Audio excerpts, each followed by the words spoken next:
सबैभन्दा पहिला चाहिँ म श्रमदान भनेको के हो भन्ने बारेमा मैले जानेको, फेरि मैले चाहिँ सबै थोक जानेर आएको भन्ने चाहिँ म भन्दिनँ आफूलाई, तर मैले जति जानेको जति बुझेको त्यो बोल्ने हो। श्रम र श्रमदान दुईटा फरक विषय हुन्। श्रम भनेको पेटको लागि गर्छौँ हामी, श्रमदान चाहिँ देशको लागि गर्छौँ। हाम्रो जीवनमा दुईटा जिम्मेवारी छ, दुईटा जिम्मेवारी छन्, एउटा चाहिँ पेट, अर्को देश। पेटको लागि त हामी सबैले श्रम गर्छौँ, चराले पनि श्रम गरिरहेको हुन्छ, मुसाले कमिराले पनि श्रम गरिरहेको हुन्छ, जनावरले सबैले श्रम गरिरहेको हुन्छ। हामीले गोठमा पाल्ने चौपाया छोडी पठाउँ होइन, ऊ भोकले मर्दैन। पेट पाल्नलाई ऊ दिनभरि चल्छ या कता जान्छ के गर्छ, त्यस बाँच्छ प्रकृति। तर मान्छे चाहिँ हामी यस्तो प्राणी रहेछौँ कि जसको चाहिँ जिम्मेवारी चाहिँ के रहेछ भने आफ्नो पेट पाल्नु मात्रै होइन रहेछ, होइन, देश पाल्नु पनि रहेछ। आफ्नो पेट, आफ्नो परिवारको पेट, आफ्नो भविष्य, आफ्नो परिवारको भविष्य, आफ्नो समाजको भविष्यदेखि लिएर आफ्नो देशको भविष्य। त्यसले गर्दाखेरि बुझाइ के हुनु पर्यो भन्दाखेरि हाम्रो दुईटा जिम्मेवारी छन्, एउटा पेटको, अर्को देशको। त्यो अफ गरौँ। पेटको लागि गर्ने आर्थिक गतिविधिलाई हामी श्रम भन्छौँ भने देशको लागि, देशको विकासको लागि होइन, जुन हामी श्रम गर्छौँ त्यसलाई चाहिँ श्रमदान गर्छौँ, त्यसलाई चाहिँ श्रमदान भन्छ। अनि यो श्रमदान चाहिँ किन गर्नुपर्ने रहेछ त भन्दाखेरि हाम्रो जस्तो देशमा श्रमदानको खाँचो अत्यन्तै धेरै छ है। दुईटा कुरा बोक्नुपर्ने अप्सन छ, एउटा कि त ढुङ्गा बोक्नु पर्यो घरको साम्पाको अभियानमा आएर, नत्र विदेशीको ऋण बोक्नु पर्यो। के बोक्ने हो युवाले? विदेशीको ऋण बोक्ने भने पनि अब तपाईँहरूको हाम्रै सल्लाह होला, होइन विदेशीको ऋण नबोक्ने, ऋणहार नबन्ने, बरु ढुङ्गा बोक्ने भन्ने कुरा हो भने चाहिँ हामी श्रमदानमा जोडिनुपर्छ।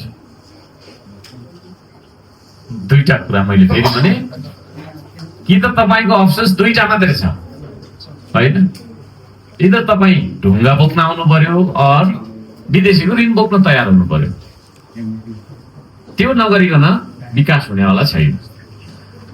हाम्रो श्रम संस्कृतिको सिद्धान्त, हाम्रो मान्यता, हाम्रो प्राथमिकतामा चाहिँ ढुङ्गा बोक्नु पर्छ, विदेशीको ऋण बोक्नु पर्दैन।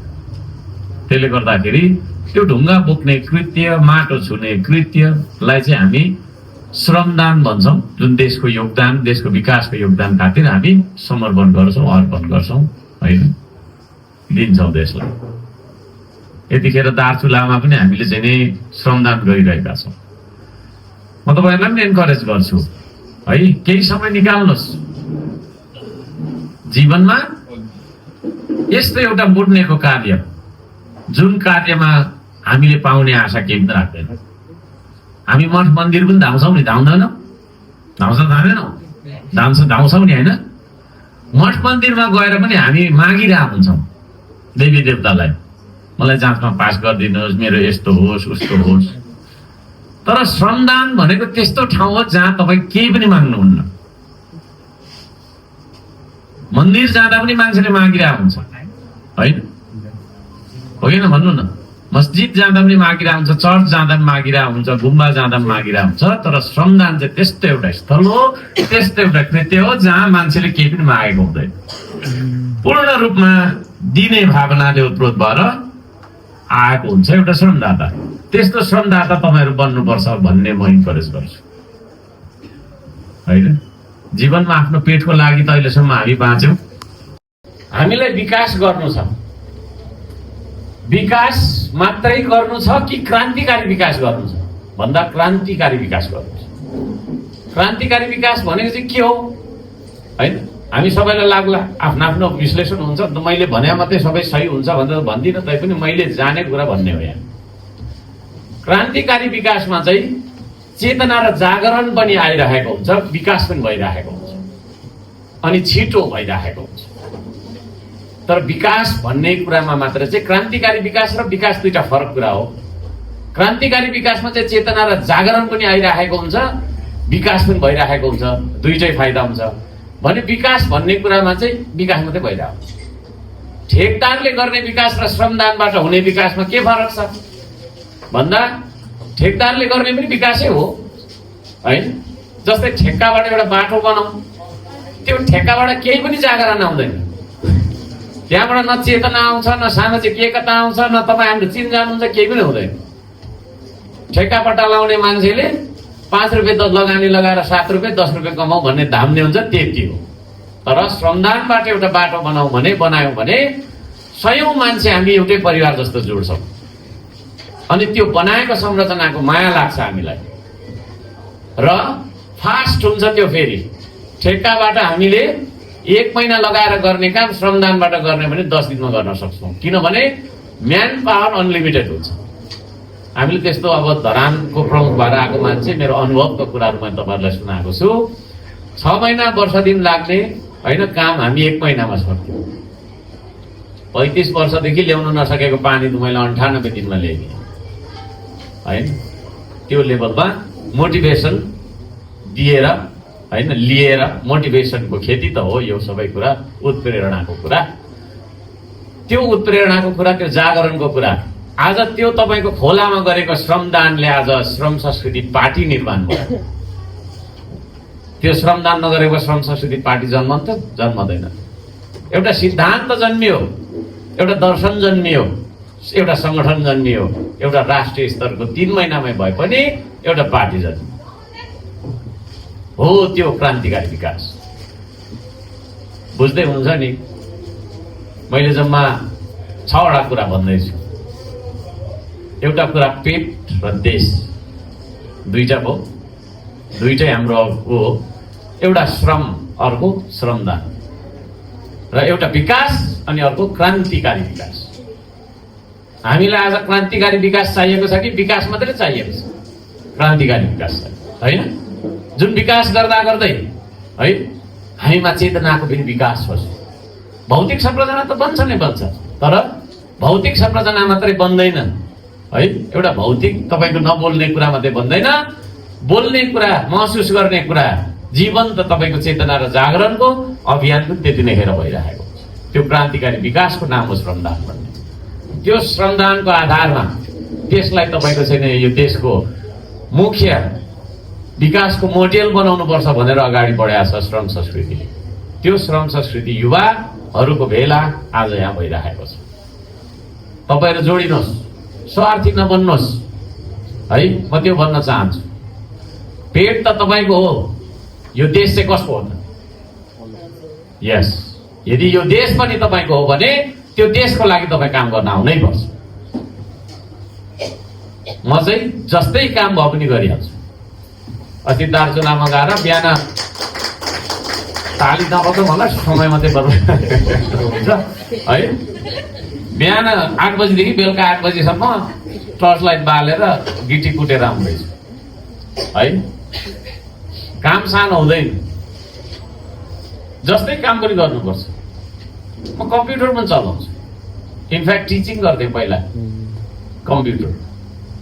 मान्छेले भन्छ यसो खालि त ढुङ्गा मात्रै बोक्ने हो कि क्या हो भन्छ, नट द्याट होइन। वी सुड नेभर जज a book by its cover. बाहिर हेर्दाखेरि हुँदैन, भित्र मान्छेको के हो भन्ने कुरा हुन्छ। त्यसो भएको कारणले गर्दाखेरि तपाईँ जतिसुकै पढेको हुनुहोस्, तपाईँसँग जति नै पैसा होस्, तपाईँले श्रम गर्नुहोस्, श्रमदान गर्नुपर्छ। त्यो चिज भन्न चाहन्छु र युवालाई म विशेष गरी आज इन्करेज गर्न चाहन्छु। तपाईँहरूले काम गर्नुपर्छ। अब रियल काम कुन हो, पेपर काम कुन हो भन्ने कुरामा जाउँ। यहाँ थुप्रै इन्जिनियरिङ ब्याकग्राउन्डको हुनुहुन्छ। इन्जिनियरले घर बनाउँछ कि ज्यामीले? उत्तर पाउन। ज्यामीले। इन्जिनियर एकछिन ठिक्क मात्रै मलाई उत्तर दिनु, फेरि लामो जान्छ कि। इन्जिनियरले भनेको त नक्सामा मात्रै बनाउँछ, रियल काम गर्छ ज्यामीले गर्छ। रियल काम हुन्छ फिल्डमा, अफिसमा पेपर वर्क मात्रै हुन्छ। त्यो मन्त्रालयमा सदनमा हुने कुराहरू भनेको पेपर वर्क मात्रै हो। यो देश पेपर वर्कको पछाडि भुल्यो, पेपर वर्कमा फस्यो। फिल्डमा कोही पनि काम गर्नु मन पर्दैन। अहिले तपाईँको चाहिँ किसान कसैले बन्नु मन लाग्दैन होइन, ढुङ्गा छुनु मन लाग्दैन, माटो छुनु मन लाग्दैन। तर हामीले बुझ्नुपर्ने कुरा के हो भने माटो नछेकन उत्पादन हुँदैन है। एआईमा मिठो मिठो खानाको नक्सा हेरेर के गर्नु पर्यो, भोक लाग्दाखेरि धानै खानुपर्छ, चामल खानुपर्छ, रोटी खानुपर्छ है। त्यसले गर्दाखेरि रियल काम कहाँ रहेछ, फिल्डमा छ। तपाईँले रियल काम गर्दाखेरि मात्रै पसिना आउँछ, पसिना आउने काम मात्रै रियल काम, अरू त सबै पेपर वर्क। तर अहिले हामीलाई गर्न मन लाग्ने चाहिँ पेपर वर्क मात्रै है। भाषण गर्नु मन लाग्ने, ठुलो नेता बन्न मन लाग्ने होइन, सबै हाकिम बन्न मन लाग्ने। त्यसो भएको कारणले गर्दाखेरि हाम्रो देशको ग्रोस प्रोडक्सन घट्यो होइन। अहिले हाम्रो चाहिँ नि उत्पादन छैन, केही पनि उत्पादन छैन। त्यसो भएको कारणले गर्दाखेरि म के भन्छु भने युवा पुस्तालाई माटो छुने, ढुङ्गा बोक्ने काम पनि गर्नुहोस्, नलजाइकन गर्नुहोस् है। पढ्नुहोस्, त्यसरी पढ्नुहोस्, इन्जिनियर बन्नुहोस्, के डक्टर बन्नुहोस्, बन्नु न के बन्ने हो। तर तपाईँले माटो छुनै पर्छ। यो माटो छुने कृत्य चाहिँ फेरि देशभक्तिसँग जोडिन्छ। जसले माटो छुन्छ उसलाई मात्रै माटोको माया लाग्छ। एउटा जग्गाको दलाली गर्ने जग्गा दलाल र किसान, कुन चाहिँलाई चाहिँ तपाईँको माटोको, कसलाई चाहिँ माटोको माया धेरै लाग्छ? यस होइन। जग्गा बेचबिखन गर्ने मान्छे हो, त्यसो भन्दा फेरि नरिसाउनु न। जग्गा बेचबिखन गर्ने मान्छेहरू नि आउनुहुन्छ, नरिसाउनु होला। तर मैले रियल कुरा त गर्नै पर्छ है। जग्गा व्यापार गर्ने मान्छेलाई पैसासँग मात्रै मतलब हुन्छ। राम्रो मोल पायो भने बेचिदिइहाल्ने, सस्तोमा किन्ने, फेरि त्यो पनि अलिक महँगो बनाएर बेचिदिइहाल्ने। तर किसानले आफ्नो करेसा बारी होइन, एक सुरको बारी, खेत, उसलाई यति धेरै माया लागेको हुन्छ। त्यो माटोसँग जोडिने काम हो यो। माटोसँग जोडिने मान्छे मात्रै यो देशलाई माया गर्छ भन्छु म चाहिँ, ठोक आकाश। त्यसले गर्दाखेरि माटोसँग जोड्नका लागि पनि, जोडिनका लागि पनि श्रमदान अभियान अपरिहार्य छ, महत्त्वपूर्ण छ। त्यो भन्न चाहन्छु। थुप्रै कुरा छन्। अब धेरै कुराहरू राखेर तपाईहरुलाई बोझ मात्रै हुन्छ जस्तो लाग्छ कि अलिक बोल्नु? ल, त्यसो भएको कारणले गर्दाखेरि म सबैलाई भन्न चाहन्छु, श्रममा जोड्यौं। म त भन्छु पेटको लागि हप्ताको 6 दिन गर्ने, 1 दिन चाहिँ देशको लागि गर्ने, थोरैमा एटलिस्ट वन्स अ वीक। म त्यो भन्न चाहन्छु। अब युवाहरू हुनुहुन्छ यहाँ हैन, युवाको अगाडि थुप्रै चुनौतीहरू छन्। तथापि समय म्यानेज गरेर तपाईहरु पनि आउनु होला, श्रमदानमा मिलेर काम गरौँ। दार्चुलामा पुल बनाउन जाने हो भने पनि तपाईहरुले नाम चिपाउनुस् है, नाम चिपाउनुस्। प्राण गइसक्नु सक्छ, के रे जानु सक्छ।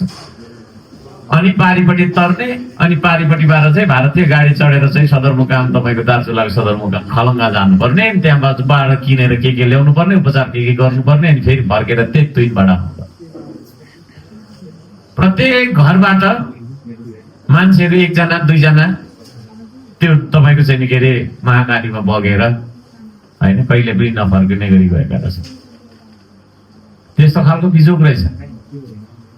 1 दिन हिँडेर जानुपर्ने रहेछ, गाडी पुगेकोदेखि 1 दिन हिँडेर जानुपर्ने, फोन नटिप्ने, पानी मात्रै फेरि प्राय परिराख्ने, जाडो जाडो ठाउँ रहेछ। त्यो एउटा तपाईहरुको लागि टुर पनि हुन्छ। जान चाहनुहुन्छ भने हैन, समय म्यानेज गर्नु होला। तर गएर एटलिस्ट 7 दिन चाहिँ त्यहाँ ढुङ्गा बोक्नुपर्छ। हामी यहाँ काठमाडौँमा बस्छौँ, धरानमा, पोखरामा बस्छौँ हैन, हामीलाई सुख नै छ रहेछ त्योहरू देख्दा त, त्योहरू देख्दा चाहिँ।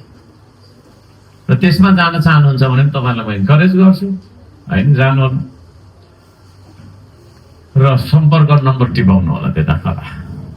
म एकजना मान्छेलाई होइन, हराउँछौँ। हामी मूल्यको पछाडि दगुरेको मान्छे, महत्त्वको पछाडि दगुर्नुपर्छ। मूल्य भनेको चाहिँ तपाईँको दाहिने हात काटेर देब्रे हात काटेर बेच्नुहोस्, 500 रुपियाँ पनि सार्दैन। मूल्य भनेको तपाईँको हातको त्यति मात्रै हो। तर त्यो हात तपाईँसँग भइन्जेल तपाईँ एउटा सफल मान्छे हुन सक्नुहुन्छ। त्यसले जीवनभर तपाईँ आफ्नो काम गर्न सक्नुहुन्छ, होइन? त्यो चाहिँ महत्त्व हो। त्यसले गर्दा मूल्यको पछाडि दगुर्नु हुँदैन। धेरै दगुर्नै नहुने भन्ने त होइन, तर महत्त्वको होइन पछाडि दगुर्यो भने चाहिँ अलिकति महत्त्वपूर्ण मान्छे बन्न सकिन्छ कि जस्तो मलाई चाहिँ लाग्छ। त्यो चिज पनि हो र म सबैजनालाई एन्करेज गर्छु। यहाँ आज युवाको बेला भइराखेको छ, तपाईँहरूले हाम्रो सदस्यता लिन सक्नुहुनेछ।